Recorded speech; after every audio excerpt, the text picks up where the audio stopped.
السلام علیکم ورحمۃ اللہ وبرکاتہ نحمدہ ونصلی علی رسولہ الکریم اما بعد فاعوذ باللہ من الشیطان الرجیم بسم اللہ الرحمن الرحیم رب اشرح لی صدری ویسر لی امری واحلل عقدۃ من لسانی یفقہوا قولی اللہم صلی علی محمد وعلی آل محمد کما صلیت علی ابراہیم وعلی آل ابراہیم انک حمید مجید اللہم بارک علی محمد وعلی آل محمد کما بارکت علی ابراہیم وعلی آل ابراہیم انک حمید مجید۔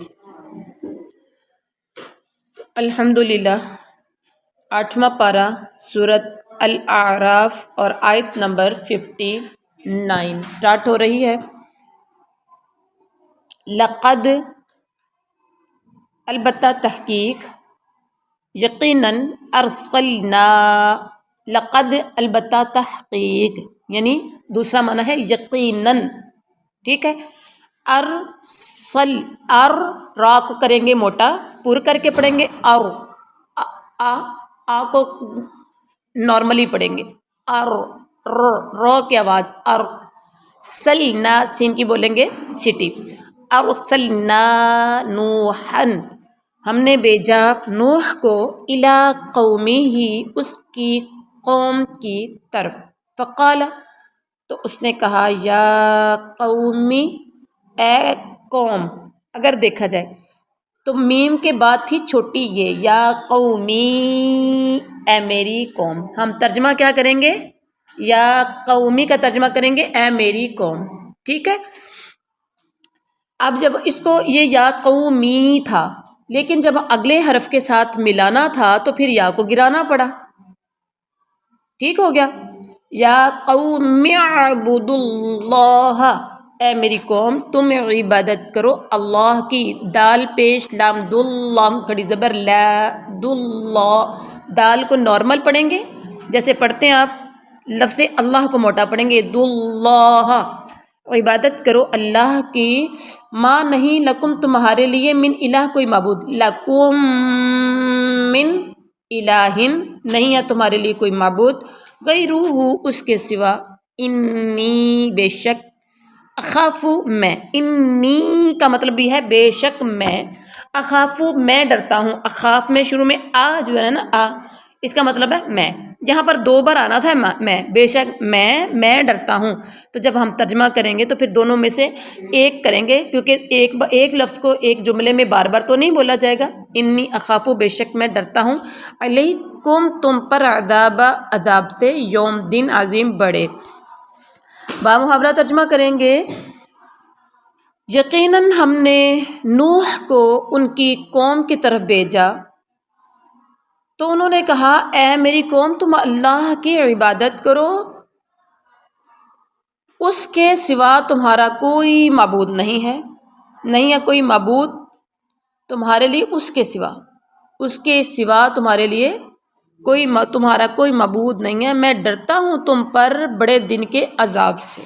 کیا مطلب؟ اگر تم نے اللہ کے علاوہ کسی اور کو معبود مانا، جو کرتے ہو تم لوگ، کیونکہ نوح کی قوم تھی جو بتوں کی پوجا کرتی تھی، اور کہا کہ تم اگر اللہ کے سوا کسی اور کی عبادت کرو گے تو پھر مجھے ڈر لگتا ہے، بڑے دن کا عذاب تمہیں آ لے گا، اور عذاب آ گیا تھا نوح کی قوم پر۔ کون سا عذاب آیا تھا؟ کون سا طوفان؟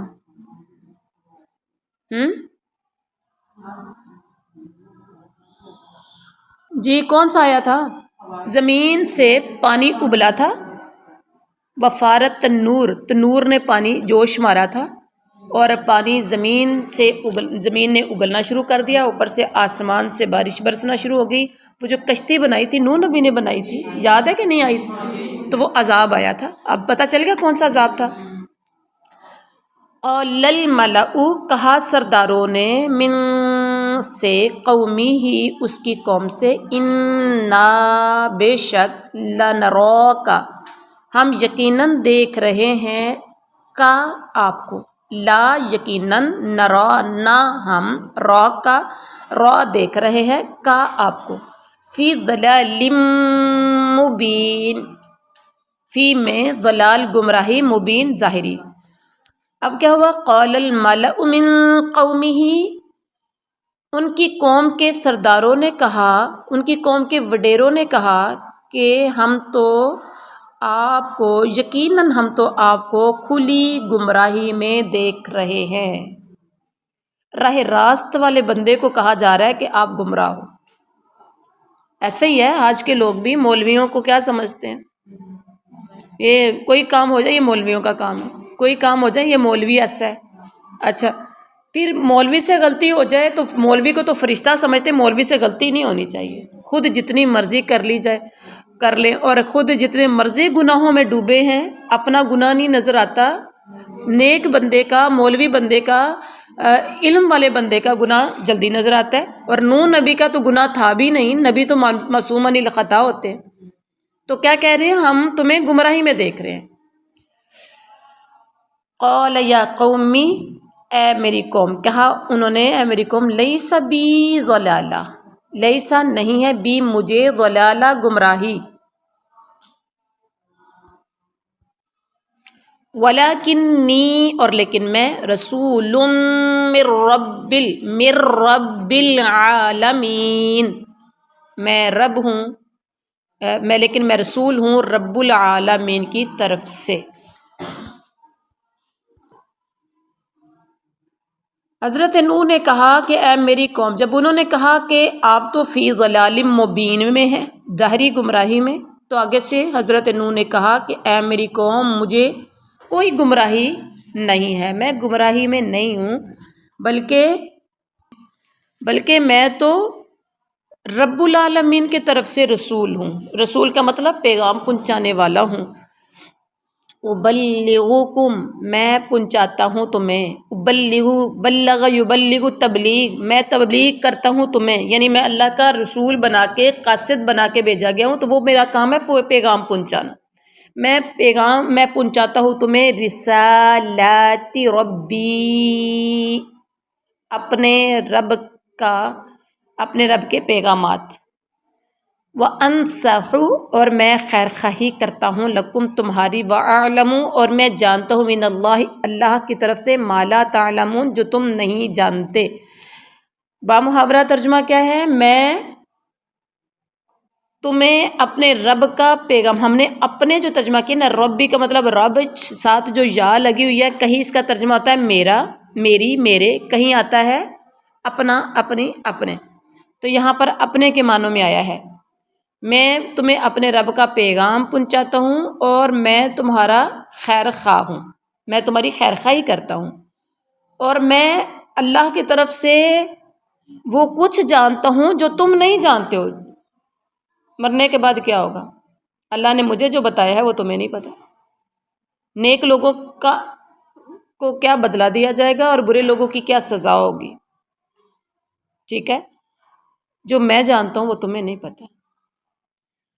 یا ایک اور بات ہے، تمہارے پاس وہ علم نہیں ہے جو وحی کے ذریعے میرے پاس علم آتا ہے. اب وہی پیغام کون بندہ پہنچا سکتا ہے؟ ہر ایرا گہرا نتھو خیرا سنا سکتا ہے کسی کو پیغام؟ کوئی اچھی اچھی باتیں؟ ایک بندہ پڑھا ہی نہیں ہے، ٹھیک ہے، اس کے پاس اتنی وکیبلری بھی نہیں ہوگی، وہ اتنی اچھی بات بھی نہیں کر سکے گا، وہ صحیح طریقے سے بات اس کو کرنی بھی نہیں آئے گی، ٹھیک ہے.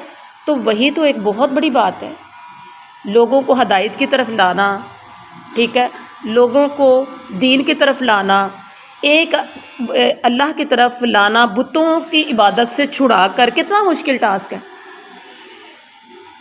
اس کے پاس جو آیا ہے، اس کے پاس دلائل ہوں گے تو وہ بات کر سکتا ہے، اس کے پاس کوئی علم ہوگا تو وہ بات کر سکتا ہے، ٹھیک ہے. اور یہ بھی پتہ ہے میں یہ بات کروں گا تو لوگ آگے سے کیا سوال کریں گے اور مجھے اس کا جواب کیسے دینا پڑے گا. تو میں اللہ کی طرف سے جو جانتا ہوں، یعنی جو مجھے اللہ کی طرف سے علم ہے، وہ تمہارے پاس علم نہیں ہے.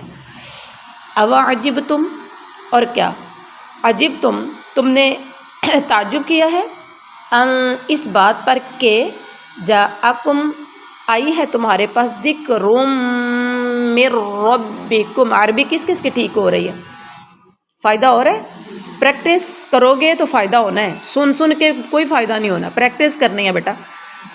ذکر من ربکم، نصیحت ہے تمہارے رب کی طرف سے، اللہ پر، رجل منکم، ایک ایسے آدمی پر تم میں سے، لیونذرکم، تاکہ وہ تمہیں ڈرائے، ولتتقوا، اور تاکہ تم سب بچ جاؤ، ولعلکم ترحمون، اور تاکہ تم سب رحم کیے جاؤ۔ کیا اواجب تم، اور کیا تم نے تعجب کیا ہے کہ تمہارے پاس تمہارے رب کی طرف سے نصیحت ایک ایسے آدمی پر تم میں سے آ گئی ہے، تاکہ وہ تمہیں اس کے ذریعے ڈرائے۔ وہ نصیحت جو آئی ہے کہ تم میں سے ایک ایسے آدمی پر کہ اس نصیحت کے ذریعے وہ آدمی تمہیں ڈرائے، وَلِتَتَّقُوا، اور تاکہ تم بچ جاؤ۔ وہ ڈرائے کیوں؟ اس کو چپ کروا، وہ کیوں تمہیں ڈرائے؟ وَلِتَتَّقُوا، تاکہ تم بچ جاؤ۔ کس سے بچ جاؤ؟ جب تم اس نصیحت پر عمل کرو گے تو کیا کس سے بچنا ہے؟ جہنم کی آگ سے، برے انجام سے، برے خاتمے سے، وَلَعَلَّكُمْ تُرْحَمُونَ، اور تاکہ تم پر رحم کیا جائے، دنیا میں بھی اور آخرت میں بھی تم پر رحم کیا جائے۔ ٹھیک ہے، اب یہاں دیکھیے، اچھا نیکسٹ ہے کہ فَكَذَّبُوهُ، پھر ان سب نے جھٹلایا اسے، فَأَنجَيْنَاهُ، تو ہم نے بچا لیا اسے، وَالَّذِينَ مَعَهُ، اور ان لوگوں کو بھی جو اس کے ساتھ تھے، فی الفلک کی کشتی میں، وَأَغْرَقْنَا الَّذِينَ، قاف کے اوپر کریں گے قلقلہ، وَأَغْرَقْنَا الَّذِينَ، اور غرق کیا ہم نے ان لوگوں کو، کذبوا بآیاتنا، جنہوں نے ہماری آیات کو جھٹلایا، انہم، بے شک وہ، کانو تھے، قومن، لوگ، عمین، اندھے۔ با محاورہ ترجمہ کریں گے، فَكَذَّبُوهُ فَأَنجَيْنَاهُ، پھر ان سب نے اسے، ہو کی ضمیر، فَأَنجَيْنَاهُ کی ضمیر یہ جا رہی ہے کذبوہ میں، ہو کی ضمیر، انجیناہ میں ہو کی ضمیر کس کی طرف جا رہی ہے؟ حضرت نوح علیہ السلام کی طرف۔ انہوں نے اسے جھٹلایا، اور تو ہوا کیا؟ تو ہم نے اس کو نجات دے دی، اور ان کے ساتھ جو کشتی میں تھے ان کو بھی نجات دی، اور ہم نے ان لوگوں کو غرق کر دیا جنہوں نے ہماری آیات بینات کو جھٹلایا تھا۔ کیوں؟ انہم کانوا قوما عمین، یقیناً وہ سب اندھے لوگ تھے۔ دنیا میں ان کی آنکھیں موجود تھی، یہ نہیں تھی کہ ان کی آنکھیں نہیں تھی، وہ اندھے تھے، بلکہ ان کی آنکھیں موجود تھی، وہ دیکھتے تھے، لیکن دین سے اندھے تھے۔ حضرت نوح نبی کی تبلیغ سے اندھے تھے، انہیں کچھ نظر نہیں آتا تھا۔ آخرت میں انجام کیا ہوگا اس سے اندھے تھے۔ آنکھوں کے اندھے اس سے مطلب وہ نہیں ہے، بلکہ دل کے اندھے تھے یہ، ٹھیک ہے۔ بصارت، آنکھوں کی بصارت تو تھی، بظاہر وہ دیکھتے ہی تھے، لیکن وہ دل کی بصیرت سے اندھے تھے، جس وجہ سے ان کا یہ انجام ہوا، ہم نے ان کو غرق کر دیا۔ اور وہ دنیا میں تو اس طرح کا انجام ان کا ہوتا ہے، اور آخرت میں پھر اللہ زیادہ بہتر جانتا ہے ان کے ساتھ کیا ہوگا، لیکن قرآن نے تو صاف صاف بتا دیا، جس پر دنیا میں رحم نہیں کیا گیا اس پر آخرت میں رحم کیسے ہوگا۔ اچھا، اب یہاں یہ سارا رکوع جو ہے، اس رکوع میں کس کا تذکرہ ہوا؟ حضرت نوح علیہ السلام کا تذکرہ ہوا ہے۔ نوح علیہ السلام کی قوم شرک میں مبتلا تھی، اور شرک اس طرح انسانی عقل کو معوف کر دیتا ہے کہ انسان کو ہدایت، گمراہی ہدایت نظر آتی ہے، یعنی ہدایت جو ہے وہ گمراہی نظر آتی ہے، اور گمراہی جو ہے وہ ہدایت نظر آتی ہے۔ چونکہ قوم نوح کی بھی یہی قلبی ماہیت ہو چکی تھی، دل کی کیفیت بھی ان کی ایسی تھی۔ ان کو حضرت نوح علیہ الصلوۃ والسلام جو اللہ کی توحید کی طرف اپنی قوم کو دعوت دیتے تھے، نعوذ باللہ استغفر اللہ، وہ گمراہ ہی نظر آتے تھے، جو ہم نے ان آیات میں پڑھا، پچھلے آیات میں۔ اور اب یہ ہے کہ حضرت نوح علیہ الصلوۃ والسلام اور حضرت آدم کا جو تھا نا وقت، وہ قریب قریب تھا، مطلب زیادہ دور نہیں تھے، جیسے ہم حضرت آدم سے بہت دور ہیں، ٹھیک ہے۔ اللہ کے نبی صلی اللہ علیہ وسلم حضرت آدم سے بہت دور تھے۔ حضرت آدم علیہ الصلوۃ والسلام کون تھے؟ ابو البشر، جن سے انسانیت کی ابتدا ہوئی تھی۔ کہتے ہیں حضرت نوح علیہ السلام اور حضرت آدم علیہ الصلوۃ والسلام کے درمیان 10 قرنوں یا 10 پشتوں کا فاصلہ تھا۔ 3 4 5 تو پشتیں ہمیں بھی نظر آ جاتی ہیں، کیا خیال ہے؟ نظر آتی ہیں؟ اب آپ ایک پشت تو آپ ہیں، آپ کے دادا، آپ کے پردادا، کیا کہیں گے آگے، لکڑ دادا، اس سے اوپر یہ پشت ہے۔ تو حضرت نوح اور حضرت آدم کے درمیان میں 10 قرنوں کا، یعنی 10 زمانوں کا، ایک جو پشت کا جو زمانہ ہوتا ہے، وہ جو وقت ہوتا ہے، وہ ایک زمانہ کہلاتا ہے، ٹھیک ہے۔ 10 زمانوں کا یا 10 قرنوں کا یا 10 پشتوں کا کیا تھا؟ فاصلہ تھا۔ حضرت نوح علیہ الصلوۃ والسلام سے کچھ پہلے تک تمام لوگ اسلام پر قائم چلتے آ رہے تھے۔ پھر سب سے پہلے توحید سے انحراف اس طرح آیا کہ اس قوم کے صالحین فوت ہو گئے۔ شرک کی ابتدا کہاں سے ہوئی؟ بات سمجھ میں آئی؟ حضرت نوح سے پہلے لوگ بڑے اچھے تھے، نیک تھے، اسلام پر تھے، کیونکہ حضرت آدم کی جو اولاد تھی، جیسے جیسے ہو رہے تھے تو یقیناً حضرت آدم علیہ الصلوۃ والسلام تربیت کرتے ہوں گے نا۔ اور برائی فوری نہیں پھیلتی ہوتی ہے، آہستہ آہستہ کہیں نہ کہیں سے اس کی جڑ بنتی ہے۔ اب جڑ جو تھی نا، وہ کیسے ان کی بنی کہ اس قوم میں کچھ نیک لوگ تھے، جو بہت ہی نیک، جنہیں ہم ولی اللہ کہہ دیتے ہیں، وہ فوت ہو گئے۔ تو ان کی یاد سے، یعنی تو ان کے جو عقیدت مند تھے، ان کے عقیدت مندوں نے ان پر سجدہ گاہیں قائم کر دی اور ان کی تصویریں بھی وہاں لٹکا دی، اور یہ شیطان نے ان کے دماغ میں یہ بات ڈالی کہ تم ان بزرگوں کی تصویریں بنا لو، رکھ لو، یادیں تازہ ہوتی رہا کریں گی۔ ہم کیا کرتے ہیں اب تو کیا کہتے ہیں، یعنی اس طرح سے سائنسی سارا دور ہے، آپ کے موبائل میں تصویریں، یعنی آپ ڈیٹا رکھ لیتے ہیں، کمپیوٹر میں رکھ لیتے ہیں، لیپ ٹاپ میں رکھ لیتے ہیں، ایک چھوٹی سی لوگ میموری کارڈ میں تھوڑا سا جو بھی ضروری چیزیں ہوتی رکھ کے تو اپنے گھر میں سیو کر لیتے ہیں، ایسا ہوتا ہے۔